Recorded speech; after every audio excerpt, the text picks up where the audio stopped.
Empezamos una nueva edición de Café Mercosur, este espacio en el que nos proponemos analizar la realidad de los países de la región con un foco en los aspectos jurídicos.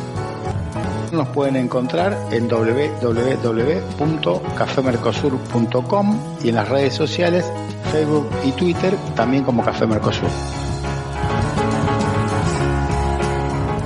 Hola, buenas tardes, buenos días a todos y todas. Vamos a hacer un programa compartido entre Batuque en la Cocina y Café Mercosur. Quien les habla, Marcela, desde Ginebra, Suiza. Desde San Paulo, Ramiro Cajiano Blanco. ¿Qué tal, Ramiro? ¿Cómo estás? ¿Qué tal, Marcela? Tenemos a Mónica Melman, nuestra compañera del programa Nuevo Mundo. ¿Qué tal, Mónica? ¿Cómo estás? Desde Buenos Aires. Desde Buenos Aires, Cava, sí. Vamos a presentar a nuestro invitado, nuestro querido doctor Jorge Rashid.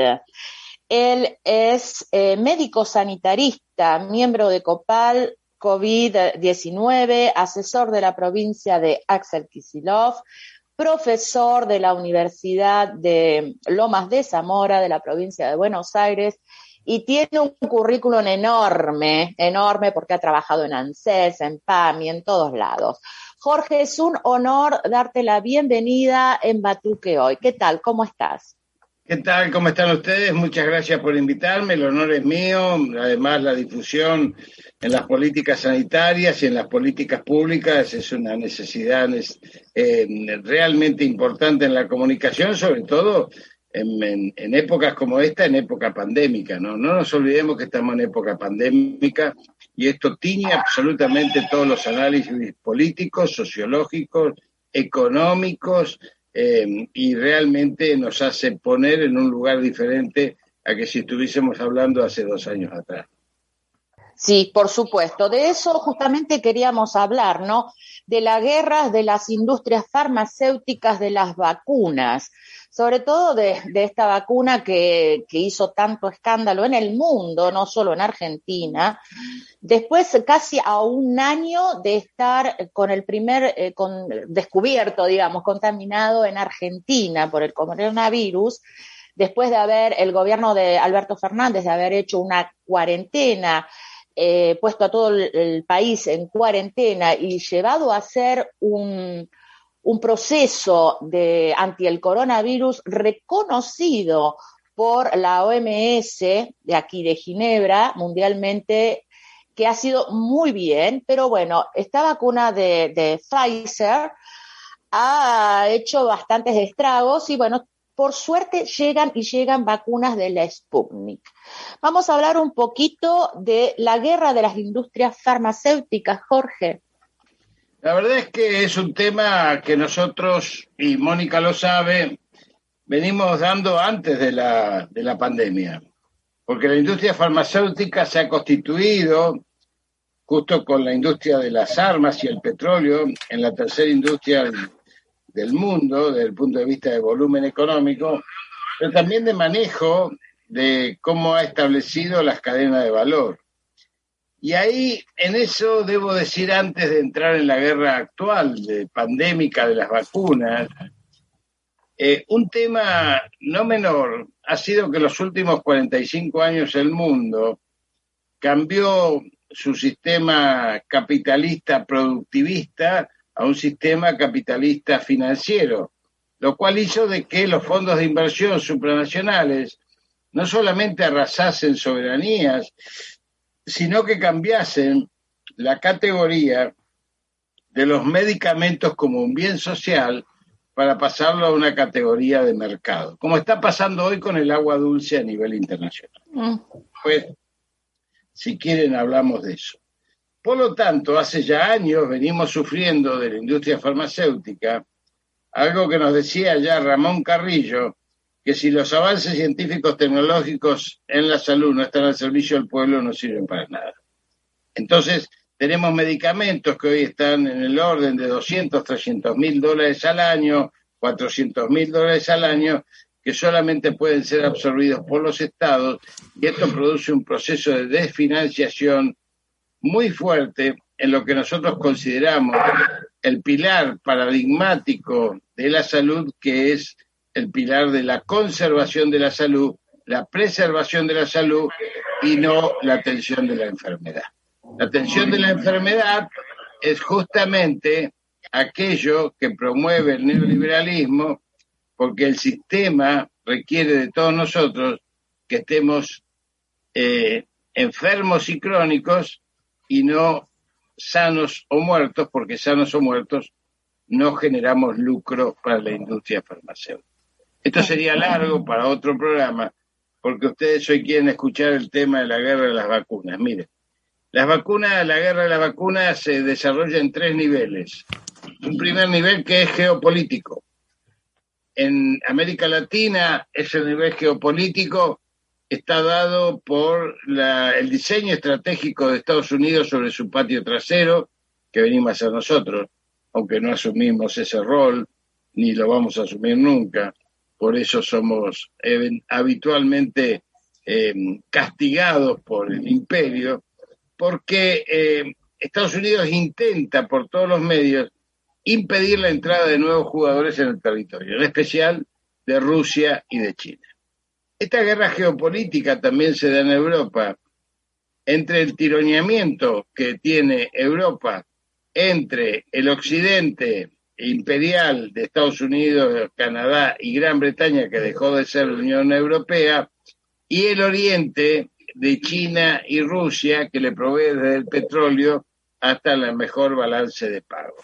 Esto está sucediendo y obviamente esto ha producido un detalle que les voy a contar ahora, que la revista Lancet tenía la misma información que tenía la Argentina y Gamaleya, por supuesto, sobre la certificación de las ventajas y la amplitud de eficacia de la Sputnik V, pero no la había publicado. Cuando Europa, y ustedes que están en Ginebra saben, que la Unión Europea movilizó 300.000 millones de euros para recuperar los patrimonios económicos deteriorados y la compra de vacunas completas sobre Pfizer y AstraZeneca. Pfizer y AstraZeneca que fabrican en Bélgica, en Alemania, Biotech, ¿no es cierto? En fin, en Francia. Entonces, esto lo compraron a 14 euros el frasco, la dosis, o el frasco de 5 dosis, como viene, y comenzaron a vacunar. En un momento determinado de Europa, en especial se vio muy claramente en Francia y en España, dejaron de vacunar por falta de entrega de vacunas. ¿Qué había pasado? Pfizer y AstraZeneca comenzaron a venderle a Canadá, que compró 10 veces su población, Estados Unidos, Gran Bretaña, Japón e Israel, que pagaron entre 28 y 35 dólares. Entonces ahí es donde el mercado avasalló los precontratos. Ahí fue cuando la revista Lancet lanza entonces, valga el silogismo, la página de certificación, que no certifica nada la revista Lancet, una revista muy prestigiosa, por supuesto, para los que no sepan, es una revista del siglo XIX, una revista de referato, quien publica ahí tiene realmente puntajes para los concursos, y tiene un comité auditor externo que es el que autoriza las publicaciones, muy importante. Pero esta revista sale ahora entonces para autorizar, entre comillas, porque no autoriza nada, los que autorizan son el ANMAT en Buenos Aires, la FDA de Estados Unidos, la NHS de Inglaterra, los alemanes, y sale para darle de alguna manera una legitimidad a la Sputnik. Ahí es cuando Gamaleya, el ANMAT ruso, saca una declaración pidiendo de alguna manera disculpas, porque ante la catarata de pedidos tiene que rediseñar sus líneas de producción que no le alcanzan con Corea del Sur, China, India y Rusia, y ahí es ahí cuando abre negociaciones con Angela Merkel en Alemania para producir en Alemania y con Argentina para producir en Argentina. Bueno, todo esto está sucediendo en este tiempo. Este es el primer nivel geopolítico. El segundo nivel es el nivel de las farmacéuticas. ¿Por qué? Porque, fíjense ustedes, no es casual, los medios hegemónicos a nivel global dejaron de ser medios de comunicación para ser parte de los intereses globales de los fondos de inversión. Los fondos de inversión o compraron o financian esos medios hegemónicos. Entonces el discurso es único. Ese discurso único hace que a nivel internacional la vacuna rusa sea rusa, la china china, la india india, la cubana cubana, y las otras sean Pfizer, Johnson, Janssen, Moderna o AstraZeneca. Esto sucede, no es de casualidad, es que el posicionamiento del mercado farmacéutico hace que cuando uno va a la farmacia, nadie pide ácido acetilsalicílico, todo el mundo pide, deme una aspirina, ¿sí? Entonces, ¿por qué? Porque se instaló Bayer con el nombre comercial, entonces la corteza del sauce se transformó en aspirina, no en corteza del sauce ni en ácido acetilsalicílico. Lo mismo pasa con la vacuna, porque el SARS-CoV-2 vino a quedarse, por lo tanto, todos los años va a haber una demanda mundial de miles de millones de dólares de vacunas, con los cuales Pfizer quiere quedarse. Y el tercer nivel, que es el que yo les venía comentando, es el nivel de las patentes medicinales. Las patentes son las que dominan el mercado que han transformado voraz, brutal, inhumano, del medicamento como bien social a bien de mercado, y que hoy domina prácticamente todos los medicamentos de última generación. Es decir, los medicamentos biológicos, que cuestan fortunas y cuyas patentes son compradas por los fondos de inversión buitre a nivel global. Esto demuestra, por otro lado, y esto es muy claro, y con esto termino esta parte, cuando uno se entera que BlackRock es el dueño prácticamente de Pfizer, determina quién es el CEO de Pfizer, determina las políticas de Pfizer, que en América Latina se ha intentado quedar con los recursos soberanos de los países en cada uno de los contratos, pero además BlackRock es socio de Paul Singer y Donald Rumsfeld. BlackRock es el mayor fondo de inversión del mundo en 2 billones de dólares, pero es socio de Paul Singer, de MNL y Donald Rumsfeld, que fueron los que incautaron la fragata Libertad y el juez Griesa en Estados Unidos, que además son los dueños del Sofosbuvir, que es la única medicación que cura la hepatitis C, cuya patente la compraron en 11.200 millones de dólares, y tienen un laboratorio que no tiene una sola planta de producción, que se llama Gilead.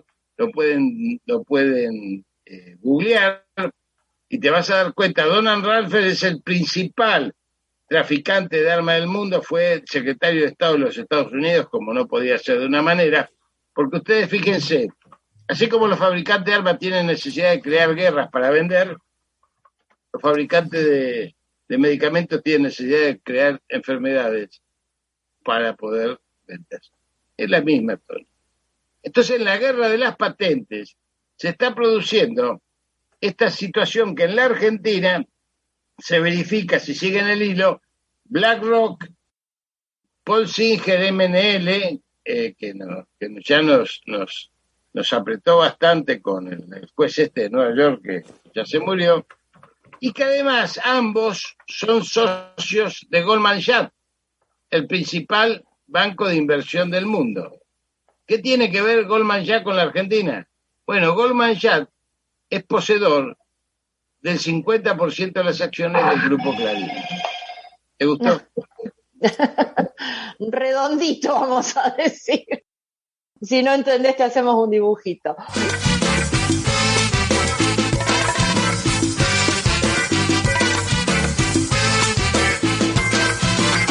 Nosotros acá tenemos, hoy antes estábamos hablando, podrías contar en qué puesto estamos de la compra de vacunas y dónde estamos parados. Y bueno, en nuestro país, y contar que nuestro país siempre apostó a la salud y al cuidado, ¿no? O sea, por suerte tenemos un gobierno popular, pero bueno, tenemos también en determinados focos de neoliberalismo y eso es lo que hace o empeora la pandemia en nuestro país. El tema es, ¿vos qué pensás? La vacuna en nuestro país y las elecciones que ahora tenemos de medio término. Mira, el plan de vacunación en la Argentina se está preparando hace 3 meses. Vos sabés que yo soy asesor de Axel, junto con Daniel Goyán y Nico, que tenemos un equipo, Mario Robert, un equipo maravilloso de trabajo, de concepción común. Y hace 3 meses ya que nos estábamos preparando para la vacunación, porque nosotros sabíamos desde mayo que se venían las vacunas. No porque fuésemos predictivos, sino porque estudiamos. Cuando a mí me convocan para ser experto de la COPAL en COVID-19, yo le digo, no me falten el respeto, somos todos estudiantes y de jardín de infantes de esta molécula, ¿no? No pongamos cartel de experto porque es casi un insulto de inteligencia. Pero nosotros sabíamos, porque había 137 laboratorios en el mundo que ya a nivel de abril, o sea, prácticamente 5 meses después del inicio de la pandemia, diciembre, enero, febrero, marzo, sí, prácticamente 5 meses, ya habían traspasado las etapas preclínicas de las vacunas y estaban entrando en la fase clínica. La fase clínica es la fase 1, que demuestra que la vacuna no hace daño, no mata. Por eso se hace con muy poca gente, lo cual llevó a un periodista argentino como Nelson Castro, que es médico, a decir, estamos comprando una vacuna con 27 ensayos clínicos. Claro, esa es la fase 1. Nadie hace ensayos clínicos sobre millones de personas si no sabe que mata. Cuando uno hace un ensayo clínico de fase 1, encierra 20 personas, las tiene internadas 1 semana o 2 semanas, por supuesto se pagan eso, son voluntarios, y se va día a día, hora a hora, verificando que lo que te estamos dando no le haga daño. Nadie quiere matar a nadie. Bueno, la fase 2 es la que determina que los anticuerpos que uno está buscando para vencer la enfermedad son los correctos. Y la fase 3 es la que está en evolución, porque la fase 3 no terminó en ninguna vacuna. Está en pleno desarrollo, dura de 2 a 5 años. Y está bien que así sea. Por eso todas las autorizaciones de vacunas que hoy corren en el mundo son autorizaciones temporarias.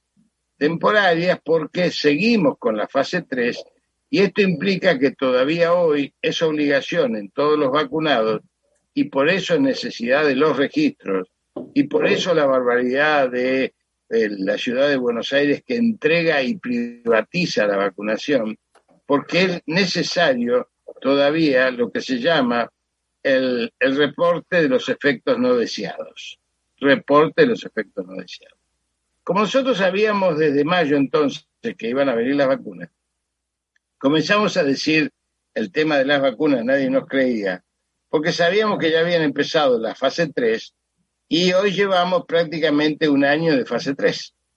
Y esto me parece muy importante remarcarlo, porque la fase 3, que se hace sobre millones de personas, es la que determina 2 cuestiones. Primero, qué reportes de efectos no deseados existen. La verdad es que muy pocos en el mundo, en todas las vacunas. En las 3 plataformas, que si quieren le explico cuáles son las 3 plataformas. Y por otro lado, también se prueba cuál es la perdurabilidad de los anticuerpos y hasta ahora llevamos un buen nivel de concentración de anticuerpos, lo cual nos da la garantía de poder autorizar todas estas vacunas a los fines de frenar la pandemia, porque si esperamos 2 años va a haber 4 millones más de muertos en el mundo. Si les interesa, les digo cuáles son las 3 plataformas que hoy están. Hay 3 plataformas biotecnológicas de producción de vacunas. Y hay algunos datos interesantes. La vacuna Sputnik es exactamente igual a la vacuna Oxford AstraZeneca en su producción biotecnológica. Tiene algunas pequeñas diferencias que ahora les voy a explicar. Las 2 vacunas se asientan sobre un virus respiratorio que se llama adenovirus, que es un virus neutro. Es decir, está neutralizado, no hace daño. Pero se lo usa como vehículo, no se lo usa como virus. Se lo usa porque está comprobado ya en 2 epidemias, la de ébola y la de enfermedades respiratorias, de que este virus penetra muy fácilmente los sistemas inmunológicos de los seres humanos. Por lo tanto, a este virus, que se lo usa de vehículo, de autito chocador, para que se entienda, se le coloca proteínas o genes del coronavirus, como cascarilla se llama, que llevados al sistema inmunológico reconoce esa cascarilla, porque el adenovirus está neutralizado, y produce los anticuerpos. Esta es la forma de producción ya comprobada en ébola y en MERS de este tipo de vacuna. Este tipo de vacuna utiliza, en el caso de los rusos, 2 adenovirus diferentes, porque han comprobado los rusos con mucha precisión que con la primera vacuna, y yo me di las 2 ya, así que lo puedo decir por mi propio cuerpo, cuando me di la primera, antes de darme la segunda, me hice extraer sangre para saber cuál era el nivel de anticuerpos que tenía, y tenía ya 58%. Altísimo. Sí, ya prácticamente con eso podríamos decir, esta vacuna es viable, porque la Organización Mundial de la Salud dice que más del 50% es viable. Sin embargo, nos dimos la segunda a los fines de tener mayor amplitud, que llega al 98%. Por eso los adenovirus de esta vacuna son diferentes, son el A5 y el A26, no importa mucho. Y esto es diferente a la de Oxford, cuyos adenovirus son iguales. Y el adenovirus que usan los rusos es humano, y el adenovirus que usa Oxford es de chimpancé. Por eso yo siempre hago un chiste que a los gorilas de nuestro país les gusta la de Oxford, se sienten identificados. Pero la de Moderna y la de Pfizer, tienen como componente algo que a ustedes le habrá costado mucho en la escuela secundaria a todos, porque nos estudiábamos en la escuela, que es el ácido desoxirribonucleico. ¿Se acuerdan del ácido? Sí. Había que hacer reglas. Claro, había que hacer reglas mnemotécnicas para acordarse. Teníamos 13, 14 años y nos decían, ¿qué es esto? Estas palabras difíciles. Bueno, esto se llama ARN. El adenovirus es el ADN. Cuando ustedes lo vean simplificado van a saber qué es ADN, adenovirus, y qué es ARN, ácido ribonucleico. ¿Sí? Eso se extrae el ácido ribonucleico, que es una proteína del coronavirus, se la procesa biotecnológicamente y se construye una vacuna sintética por nanotecnología. Es la única vacuna sintética del mundo, las 2, la de Moderna y la de Pfizer, y que es altamente inestable y por eso tiene que conservarse 80 grados bajo cero para que no degrade. Las otras vacunas, las chinas, las indias, incluso la soberana, la turca, todas las demás usan, o mejor dicho, utilizan el mismo procedimiento de casi todas las vacunas del mundo hasta ahora, que es utilizar el coronavirus atenuado en este tiempo nuestro con mayor precisión, porque la biotecnología nos da mayor precisión. Por eso se puede cambiar cuando el virus cambia la cepa. Esto es muy importante decirlo. Sí. La vacuna conserva la capacidad de atacar con sus anticuerpos lo estructural. Cuando el virus cambia una cepa, que se dice habitualmente, no cambia la estructura, cambia algunas proteínas. ¿Por qué? Porque el virus se adapta. El virus se va adaptando. Por eso nosotros teníamos identificado siempre con el Instituto Malbrán el virus de Asia, el virus de Europa, el virus de Estados Unidos, y en la Argentina ya identificamos más de 6 virus. Al principio teníamos 3, ahora ya tenemos 6. ¿Por qué? Porque se adaptan a las varas isobáricas, se adapta a la humedad, se adapta a la temperatura. Y ahora lo que ha pasado en Inglaterra, ¿por qué se ha adaptado y ataca a los más jóvenes? Porque los grupos de riesgo ya los atacó todos. Entonces cambia algunas proteínas para entrarle a la gente que tiene mayor resistencia. Esto no habla de la inteligencia del virus, porque el virus no tiene inteligencia, es menos que un bicho. Un bicho se divide, o sea que tiene inteligencia porque hace una mitosis y se divide una bacteria. Pero la molécula no hace una mitosis, a menos que parasite, y cuando parasita en el cuerpo humano, que se mete dentro de tu célula, Marcela, ahí te coloniza 100.000 veces en 24 horas. Entonces, ¿qué hace el virus? Cuando termina con el grupo de riesgo, encuentra más resistencia en los más jóvenes, que tienen inmunidad natural. La vacuna te da inmunidad adquirida, ¿correcto? Pero los jóvenes tienen inmunidad natural. Entonces, el virus va cambiando sus proteínas para poder penetrar, como antes cambió su estructura, para poder colonizar a los seres humanos, parasitar a los seres humanos. Cuando estaba en juego la especie huésped que lo contenía, que estaba a punto de desaparecer por el calentamiento global. Súper interesante, súper bien explicado. Yo propongo ir a una pausita rapidita de música o video sobre las vacunas, que tenemos bastante, y después tengo preguntas de la gente que nos está acompañando hoy. ¿Puede ser? Muy bien, mejor todavía, claro. Bueno, yo voy a poner una canción de acá de Brasil que habla un poco de una parodia con relación a todo lo del coronavirus, y después le voy a hacer una pregunta relacionando algunas cosas de Brasil con la ciudad de Buenos Aires con lo que respecta a la vacunación. ¿Qué les parece? Bien, muy bien. Vamos. Alô, unidos da cloroquina, aglomera! O Brasil virou paraíso e eu não preciso de ninguém falando mal. Já tô legal dessa gentalha que acredita na ciência e que vê interferência na Polícia Federal. Ai, vacina, esse papo de vacina tem nada a ver. É uma coisa do passado. E eu quero é me entupir de cloroquina e gastar 15 milhões comprando leite condensado.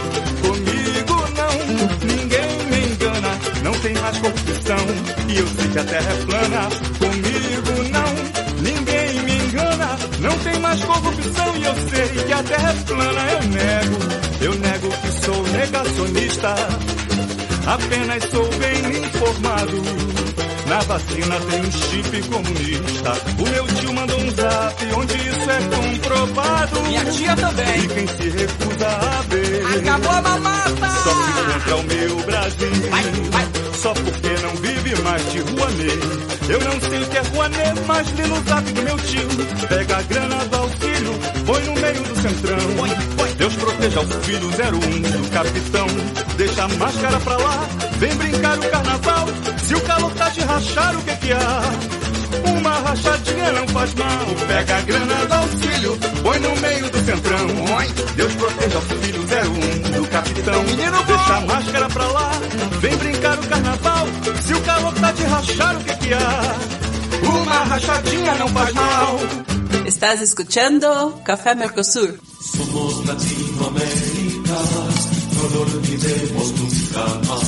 Somos Latinoamérica, no lo olvidemos nunca más. Somos Latinoamérica. Doctor, a mí me llamaba un poco la atención esta modalidad de vacunación en la ciudad de Buenos Aires, donde se le ha entregado a las obras sociales, ¿no? Que son muchas de ellas privadas. Entonces yo pensaba cuál podía ser el beneficio de la obra social para vacunar a la gente. Claro, lo primero que salta es la idea de la fidelización de la clientela, ¿no? Venga que nosotros tenemos la vacuna, entonces fidelizan, actualizan las cuotas, que me imagino que dada la crisis económica que la pandemia la ha, digamos, impuesto al mundo entero. Uno siempre deja de pagar las cosas, digamos, menos necesarias. La salud sea muy necesaria, la comida está primero, por ejemplo, pero sabemos que salud y educación son temas que podemos decir que son secundarios. Pero a mí no me cerraba. Hasta que aquí en San Pablo, en Brasil, ¿no? Estamos pasando por una situación muy compleja, lo estábamos charlando con Mónica antes, estamos peor que en la primera ola. En los últimos 14 días, que acá se toma el promedio por 14 días, en los últimos 14 días estamos con 1.204 muertes diarias de promedio. Y los hospitales no dan abasto, ni los públicos ni los privados. Hay muchos estados, 6 estados que están en la capacidad 100%. Y usted debe haber escuchado hablar alguna vez del hospital Albert Einstein, aquí de San Pablo, que es un hospital de referencia en Latinoamérica. Está 100% colapsado. Entonces, no puede realizar ninguna otra cirugía, ningún otro atendimiento que no sea COVID. Y ahí me parece que puede ser un poco la cuestión de las obras sociales en Buenos Aires, porque si los propios asociados están de alguna manera inmunizados, pueden seguir haciendo los otros tratamientos médicos que sí le dejan dinero a las obras sociales. No sé, es mi sospecha porque yo soy muy mal pensado, ¿no? Pero como no sé mucho de salud, quería consultarlo con alguien que sabía, ¿no? En realidad, por más que yo sepa de salud, tengo que hacer un análisis político de la privatización de la vacunación. Y acá también a mí me gusta mucho sistematizar para explicar. 3 niveles. También te voy a llevar a 3 niveles. Parece que yo vivo en una playa de estacionamiento a 3 niveles. Mira, bueno, lo primero que hace el señor Rodríguez Larreta como buen neoliberal que es intentar, con las vacunas que compra la nación, armar su base electoral a futuro. Por eso no son las obras sociales. Hay 2 obras sociales o 3 solamente, pero la mayoría son entidades prepagas,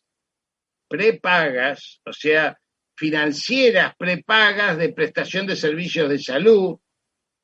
No sé cómo le denominarán ustedes, pero es prepago en la Argentina. Sí, privadas. Privadas. No, sí, claro, privadas. Privadas de salud, son privadas de salud. Sí. Bueno, cuando tenés una enfermedad crónica te echan. Y fundaciones. Entonces, ¿qué hace? Primer nivel. El tipo arma para las elecciones de octubre un sistema de alianza financiero y de adhesión con las vacunas que le da la nación. Segundo nivel. Instala un sistema que tiene que ver con lo que vos decís de las adhesiones de cada uno de estas empresas, tiene que ver con este clasismo racista, sociológicamente intolerable, que instala entre quienes pueden pagar 35.000 pesos de prepagas para cuidar su salud y quienes no pueden pagar nada y tienen otras prestaciones más humildes que tienen que hacer cola. Entonces, que tiene 35.000 porque cuando se la da al hospital alemán, por poner un ejemplo, se la da para sus afiliados. Claro. Entonces el afiliado del hospital alemán no tiene que hacer cola, te dan un café, te dan unas masitas, te miman, porque vos le estás dando 35.000 mangos por mes. Entonces, viste, si te tienen que ilustrar los zapatos, te ilustran los zapatos. Pero en los otros, el resto de los 3 millones de habitantes de la Cava, tienen que ir a hacer cola durante 3 y 4 horas, por más que tengan turno, frente a las inclemencias del tiempo, lluvia o calor, como hemos visto en todas las imágenes. Y el tercer nivel es que podemos decirlo, ¿por qué no abrió un registro el señor Rodríguez Larreta? Como hicimos en la provincia de Buenos Aires, donde ya tenemos más de 3,5 millones de anotados, casi 4, te diría. No abre el registro porque se prende a la estrategia nacional de su grupo de pertenencia, absolutamente enemigo de todo, porque quiere constituir un proceso destituyente, donde dice: yo no voy a abrir el registro hasta que no lleguen las vacunas. Como hubo demora en las vacunas, estuvo presionando con que no abría el registro para poner a los 3 millones de personas en contra del gobierno nacional. ¿Te das cuenta, Ramiro? Como dice el Principito, lo esencial es invisible a los ojos. O sea que usted dice que la misma política que aplica la ciudad de Buenos Aires en materia de educación con relación a las escuelas privadas y la escuela pública es lo mismo que están replicando en materia sanitaria. Yo les pido que no hablemos de escuela privada y pública, hablemos de escuelas de gestión pública o de gestión privada. Perfecto. Toda la escuela es pública, como la salud. Toda la salud es pública, de gestión pública o de gestión privada. Muy bien. Solidaria o lucrativa. Son 2, pero son todas autorizadas, porque nadie puede ni en educación ni en salud hacer lo que quiere. Entonces es pública. Por lo tanto, la potestad del Estado, que ha sido reafirmada por la pandemia, porque si algo trajo de consecuencias positivas dentro del drama de las muertes, la pandemia, fueron 2 cosas que hirieron de muerte al neoliberalismo. La primera, la rejerarquización del Estado como ordenador, planificador estratégico y financiador de las políticas públicas, en especial en salud. Nadie hubiese pensado hace 2 años atrás que Angela Merkel o Macron se iban a quedar con empresas del Estado. Nadie hubiese pensado que Italia iba a nacionalizar los servicios públicos, ni que Trump iba a imprimir 4 veces y media su M1, es decir, la base monetaria, para darle de comer a 36 millones de desocupados en Estados Unidos. Entonces el Estado volvió a ser, desplazando al mercado que supuestamente era el ordenador social. Volvió a ser el Estado el ordenador social. Y la segunda, que la pandemia convocó al destino común de los pueblos, creando un nuevo concepto, recuperando, mejor dicho, un viejo concepto, pero una nueva forma de transitarlo con la pandemia, que es la solidaridad social compartida frente al individualismo egoísta y meritocrático, que es otro de los pilares teóricos del neoliberalismo. Con todo lo que eso significa, me acuerdo cuando pusieron el grito en el cielo, cuando comenzó la de la pandemia, cuando el ministro Ginés en su momento dijo que podía unificar los servicios públicos y privados, y saltaron como leche hervida porque decía, bueno, nos van a invadir los hospitales, los sanatorios privados. Ramiro, nunca hay que tomar en cuenta mirá, si hay un precepto esencial de la lucha política, te lo dice un viejo dinosaurio como yo, que ya no come hojitas verdes, yo te digo con toda sinceridad, Ramiro, nunca, pero nunca hay que entrar en la agenda del enemigo. Que digan lo que quieran. Sí. Pero nosotros tenemos que construir agenda propia, agenda propositiva, agenda de vacunación, agenda de vida, y ellos que hagan lo que quieran. No replicar la agenda de ellos porque ellos quieren justamente un nivel de confrontación por la teoría de Naomi Klein. Ellos necesitan crear el caos, la teoría del caos, ¿no es cierto?, para poder producir las ventajas que después pueden imponerle al pueblo argentino con la teoría del caos, de la flexibilización laboral, de los ajustes sobre el pueblo y de todo aquello que necesita para la aplicación de políticas neoliberales.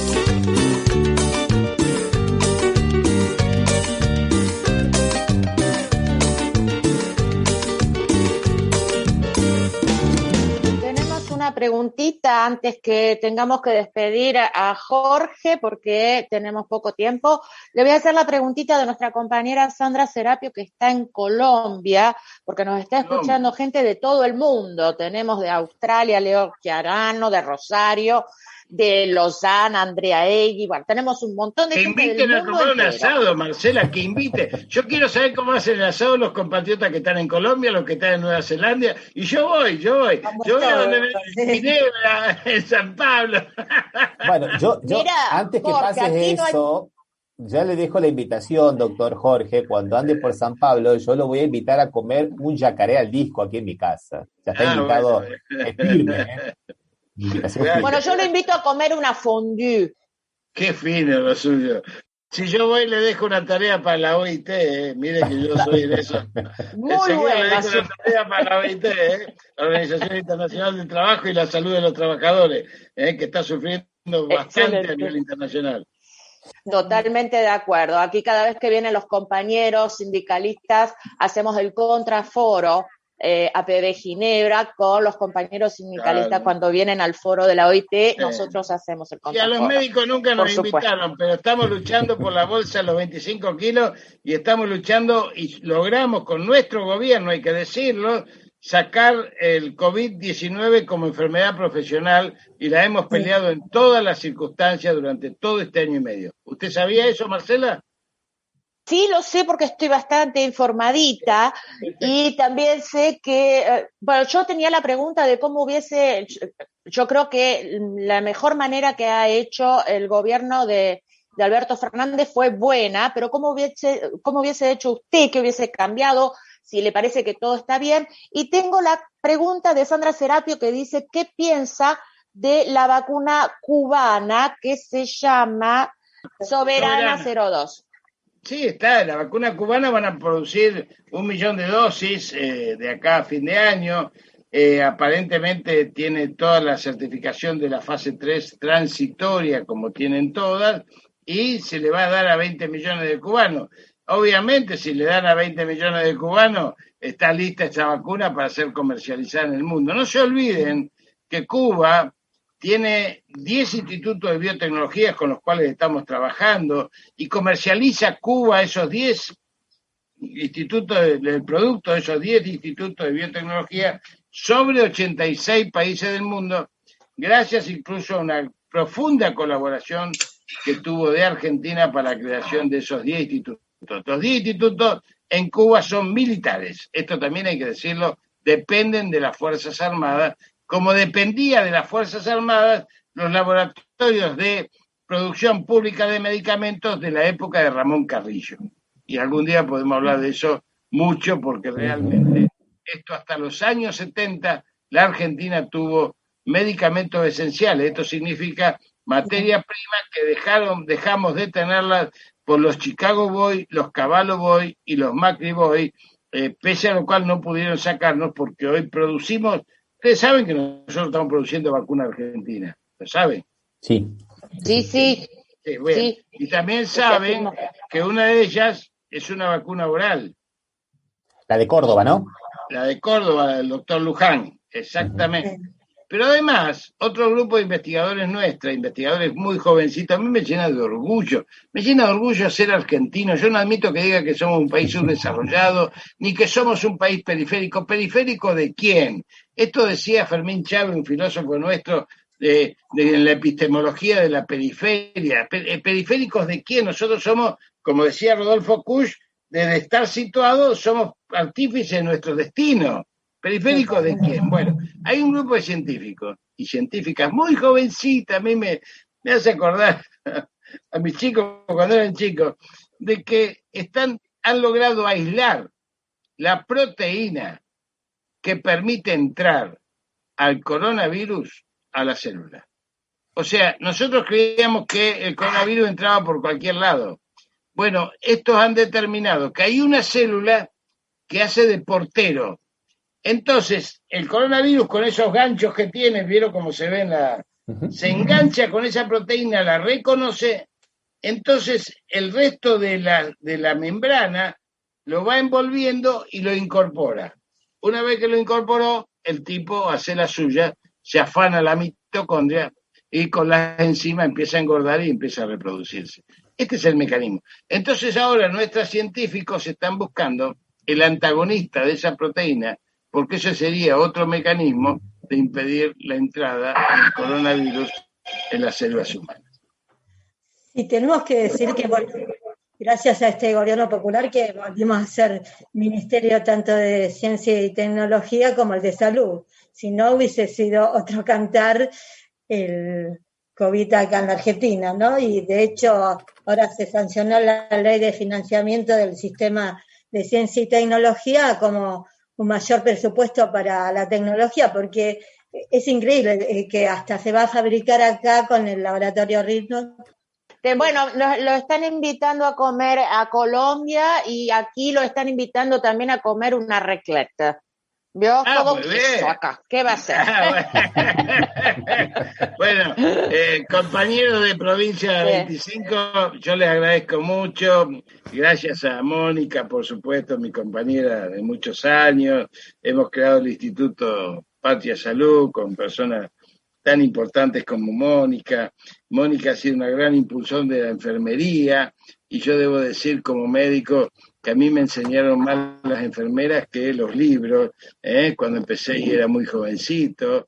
En el quirófano las enfermeras me tenían más volando, me gritaban más que en mi casa, con eso les digo todo, y así aprendí a los golpes, gracias a mis queridas enfermeras y enfermeros, a los cuales ahora, si Dios quiere, vamos a lograr una carrera firme, una jerarquización dentro del sistema de salud, porque estamos desplazando esta concepción de médico hegemónico por la de equipos de salud, como debe ser, porque no hay nadie. Mire, el médico tiene varias funciones, pero ninguna de ellas es curar. La primera es contener, la segunda es calmar el dolor y la tercera ayudar al organismo a recuperarse. Cuando asumamos esa humildad, podamos decir entonces que somos un equipo con las enfermeras, con los kinesiólogos, con los psicólogos, con los asistentes sociales, con los promotores de salud, porque estos son los equipos que hacen a la comunidad organizada. Así que yo les agradezco muchísimo la gentileza que han tenido de invitarme y la verdad es que me he sentido muy bien y los felicito por el programa. Muchísimas gracias, doctor Jorge Rashid. Cuando quieran, las puertas de Batuque en la Cocina están abiertas siempre para usted. Y muchísimas gracias por las aclaraciones que nos ha hecho hoy. Cuando quiera, por aquí. Bueno, muchas gracias, Mónica, también. Vamos a seguir un ratito más nosotros. Gracias. Muy bien, Ramiro, Marcela, Mónica, muchísimas gracias. Los abrazos de todo corazón. Gracias. Un abrazo, doctor. Vamos a escuchar un video ahora de Olinda. Después comentamos. Dale.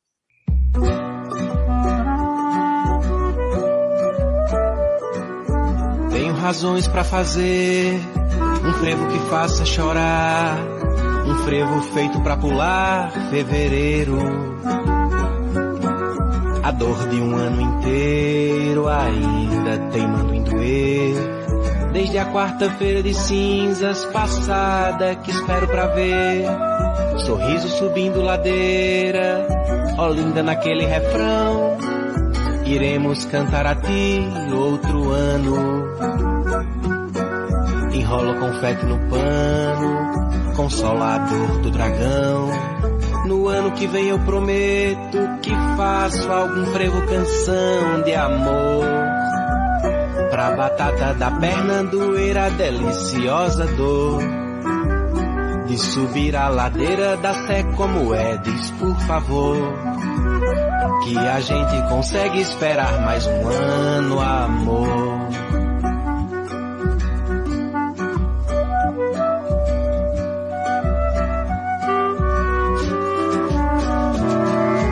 Tenho razões pra fazer frevo que faça chorar, frevo feito pra pular fevereiro.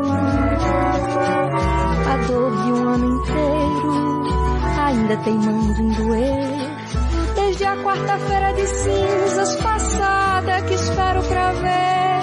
Sorriso subindo ladeira, Olinda naquele refrão. Iremos cantar a ti outro ano. Enrola o confete no pano, consola a dor do dragão. No ano que vem eu prometo que faço algum frevo canção de amor.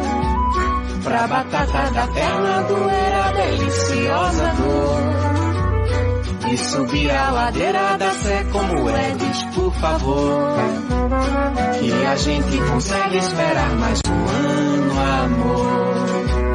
Pra batata da perna doer a deliciosa dor e subir a ladeira da Sé como é, diz por favor, que a gente consegue esperar mais um ano, amor. Que a gente consegue esperar mais um ano, amor. Que a gente consegue esperar mais um ano, amor.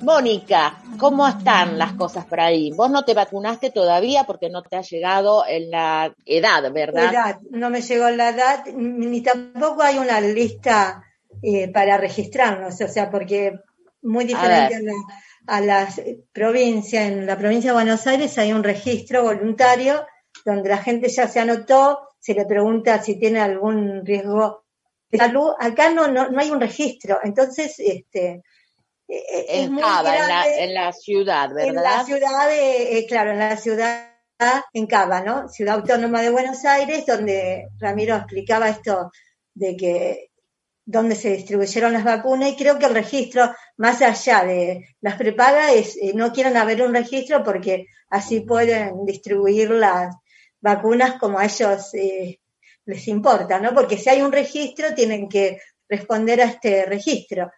Y de hecho ahora la ley dice acá 70 años, y acá en Cava no se está vacunando gente de 70 años, se está vacunando gente de 80 años, y no toda la gente. Hubo una inscripción y ahora hay una lista de espera. Ellos, como decía Rashid, esgrimen que como no tenemos vacuna, hasta que no llegue la vacuna, bueno, ahora vamos a ver qué hace con este 1,5 millones de vacunas que entraron, ¿no? Cómo las distribuye.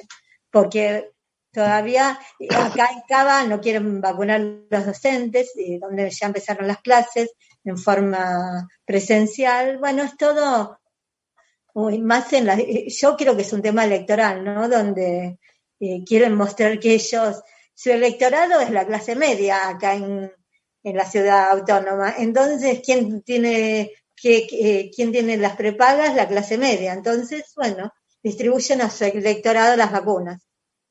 Claro, hay que decir que Cava está gobernada, para la gente que no sabe, que está gobernada por Horacio Larreta, que es de la oposición del gobierno de este momento y que ha querido a toda costa comenzar las clases presenciales antes que todas las provincias y todos los lugares de toda Argentina.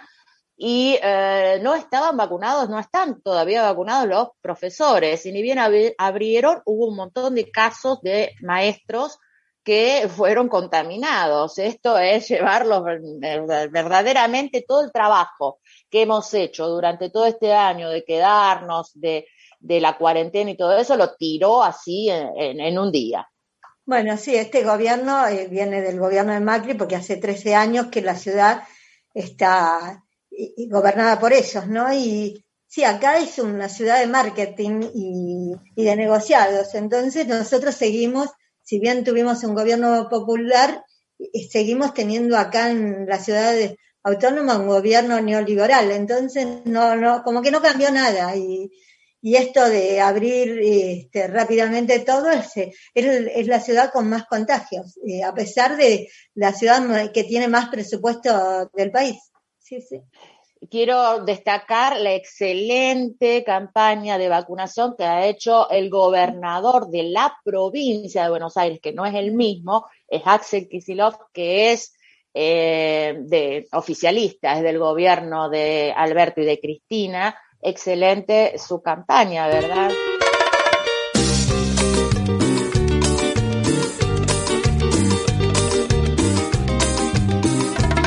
Aparte los testimonios, no sé si ustedes han visto testimonios de los que se vacunan, sí. Esa emoción que tienen es realmente una fiesta, cosa que acá es una ciudad de la incertidumbre, toda nuestra generación, mientras que en la provincia es una fiesta, ¿no? Y bueno, todos decimos, no, vamos a hacer el cambio de domicilio, lo tendríamos que haber hecho antes para ser vacunados, claro, sería bueno. No, a mí realmente me alegra que la provincia, porque realmente es un lugar que necesitaba un cambio profundo en salud, y la gente el Ministerio de Salud, bueno, lo escucharon a Rayik, la otra vez a Robert, Goyan, están haciendo una gestión excelente, a pesar de lo que tratan de destruir, ¿no? Sí, yo quería al respecto de esas imágenes que se ven en Buenos Aires y en Argentina, de los adultos mayores vacunándose, y lo cual es una fiesta y una alegría, una cosa muy, pero muy bonita. Ahora vamos a ver un pequeño videíto.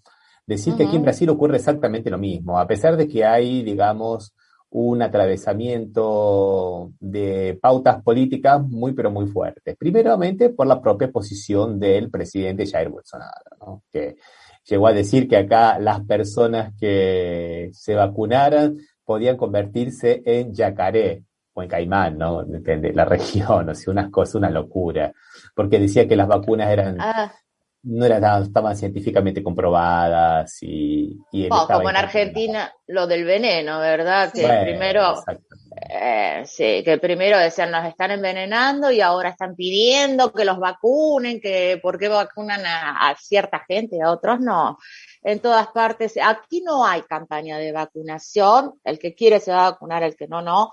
Sí están haciendo los mayores, pero estamos, creo que mucho peor que Argentina. Argentina están llegando aviones con vacunas. Hay bastante cantidad. Aquí en Europa hay mucha restricción de vacuna y hay casos todavía muy elevados. En Brasil, bueno, ni hablar. Lo que yo quería decir, que a pesar de toda esa campaña en contra de las vacunas, y principalmente porque acá la campaña de los laboratorios son todos laboratorios que responden a los diferentes estados. Por ejemplo, el Instituto Butantan, que fabrica la vacuna china de la Coronavac, es del estado de San Pablo, no de la nación brasileña. Lo mismo pasa con la Fiocruz en Río de Janeiro, ¿no? Bueno, pero a pesar de todo eso, se ven las mismas escenas de los adultos mayores haciendo fiestas por la vacuna, y eso es una cosa muy interesante. Y acá vos pusiste un tema interesante, Marcela. Estamos viendo la imagen, para los que siguen por Facebook, de las dos manifestaciones anti todo, digamos, ¿no? Porque son anti cuarentena, anti vacuna, ante todo. En una de las fotos dice, nos quieren envenenar con la vacuna, lo que vos habías dicho muy bien. Y en la otra, al ladito, en la última, devuélvanme mi vacuna. Y eso es un tema interesante. Ese devuélvanme mi vacuna. Claro, discúlpenme mi lado lingüístico, pero bueno, devuélvanme mi vacuna. O sea, dos veces una referencia personal de que es algo mío. O sea que los otros me están robando. O sea que es una reactualización del mismo discurso de él, se robaron todo. O sea que es una politización absoluta del tema sanitario.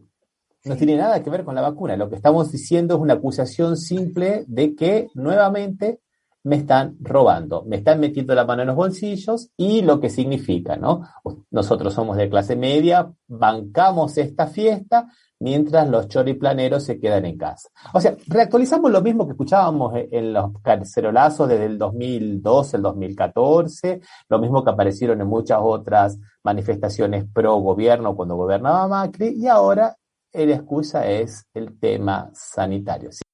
Esto es increíble todo lo que están haciendo. Y bueno, Rashid no lo contó, pero él empezó un juicio, una denuncia judicial para denunciar a Carrió y al resto por haber injuriado y toda la campaña antivacuna que hicieron, ¿no? El perjuicio y todo lo que perjudicaron en el país, todo esto, porque es increíble, tienen que estar trabajando por un lado en lograr las vacunas, salir todos los días a defender, es muy agotador lo que está pasando en la Argentina, ¿no?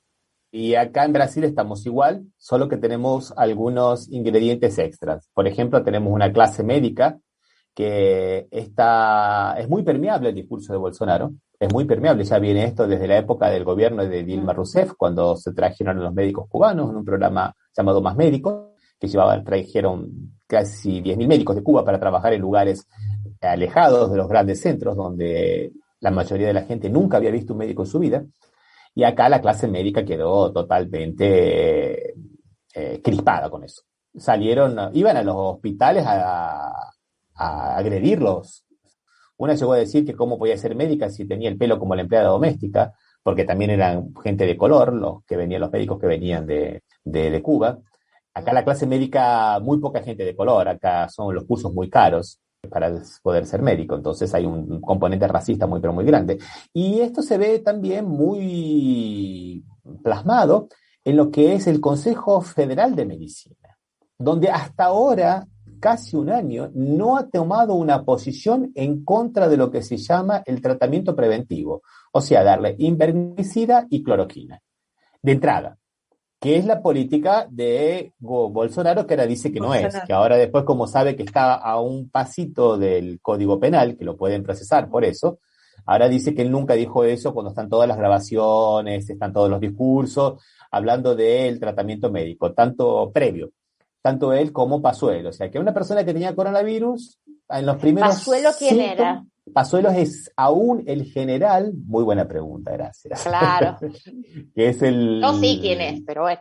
El general que es el ministro de Salud, que es, digamos, el correveidile de Bolsonaro, al punto tal que están todos los secretarios de salud de Brasil pidiéndole que por favor la nación organice una campaña de aislamiento social, y desde el Ministerio de Salud, no al ministro, pero desde el Ministerio de Salud le dijeron que no, porque Bolsonaro no permite.